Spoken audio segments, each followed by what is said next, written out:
Hindi ko sana gagawin to. Mukhang kailangan natin ng space dito. Isa lang kailangan natin gawin ang lagyan ng bubong itong bahay na to. Edwardino! Anong ginagawa niyo, mga talunan? Bakit ka umalis? Bakit? Not the face!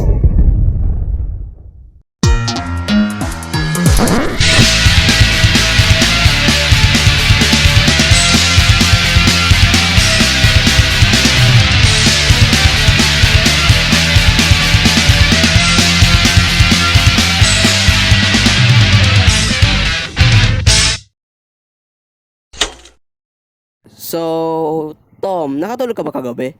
Hindi, ang ingay kasi ni Matt kagabi. Bakit naman? Palagi niya sinasabing not the face, pero baka inasaniba na siya o kaya kung ano man, kaya siya sumisigaw na parang ewan. O kaya kinagtatatayo ko na. Mukhang hindi siya okay. Ano nangyari sa kanya? Mukha ba akong kaibigan niya? Paano kaya kung tingnan natin kung ano nangyari kay Matt?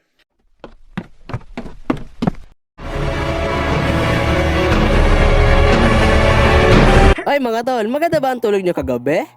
Wow, Matt, ang linis itong kwarto mo. Indeed, napag-isip-isip ko na linis ito ng konti. I'm surprised you find your time in your busy self-working schedule. Napag-isip-isip ko na baguhin na ang buhay ko at hindi iniintindi ang aking kagwapuhan. Nakakamangha, pagiging malinis, hindi iniintindi ang iyong kagwapuhan. Gumagamit ng salita na mas madami pa sa 2 syllables. Sino ka nga ba't nasan yung tunay na Matt? Oh.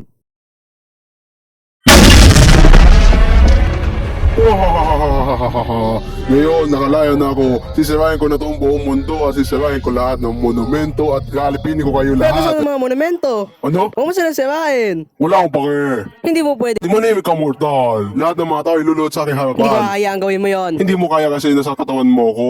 Nakakainis ka. Tinapon mo ang gatas ko. Panis na yung gatas mo. Ikaw ang panis. Ang kapal ng mukha mo. Alam mo, tama na to.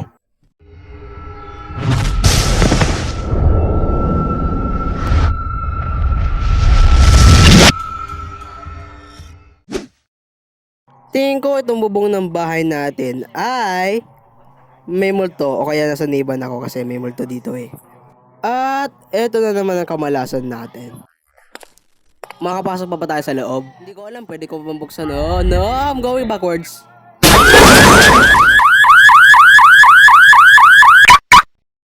Ayoko sabihin to, pero pwede natin sabihin kay Eduardo na tulungan tayo. Pero mga lalaki nyo yung pangit ng ugali, hindi tayo tutulungan nun. Wala masama kung susubukan natin kung magiging mahinahon na mahinahon lang tayo.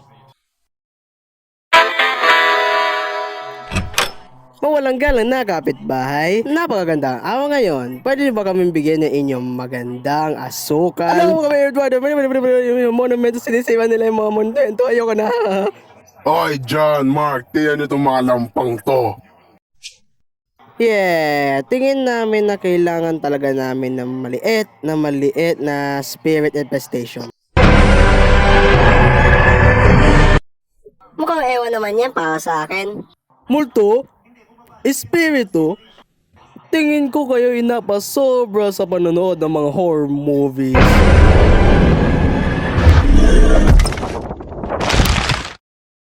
Well, yung maganda naming build ay ginawang cardboard na higanting iyon. Tutulungan namin kayo. Ano? You're crazy! Imposible ayaw nyo ng ice cream! Masarap ang ice cream! Ayoko ng ice cream! Masakit yung sa ngipin. Bakit ba nga natin ito pinag-uusapan? Anyway, as a ghost turn, tama ba yung sabi ko? Meron ba kayo spirit insurance? Damn it, Pas Ed! Oh, yung bubong?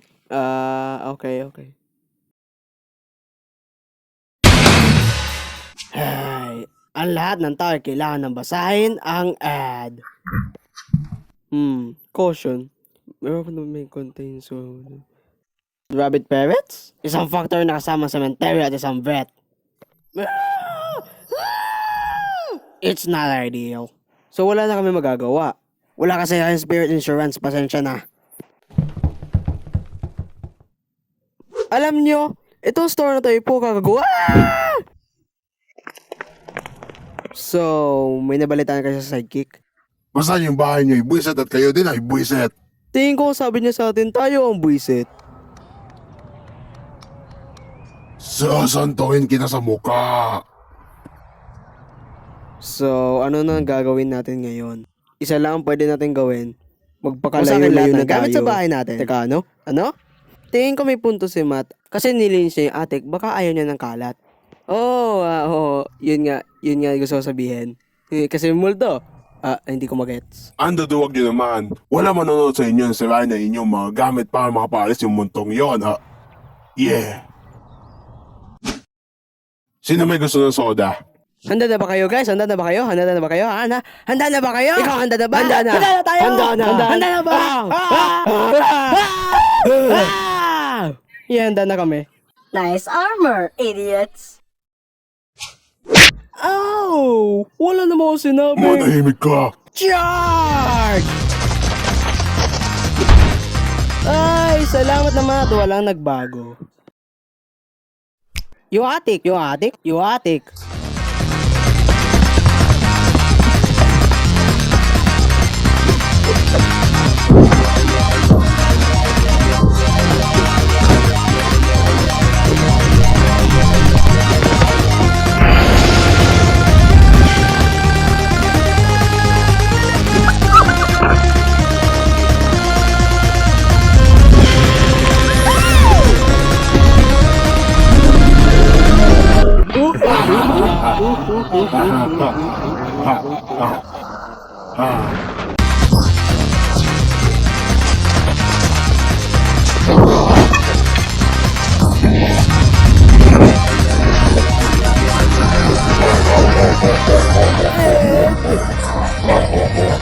Teka lang, sinabi mo bang Ed?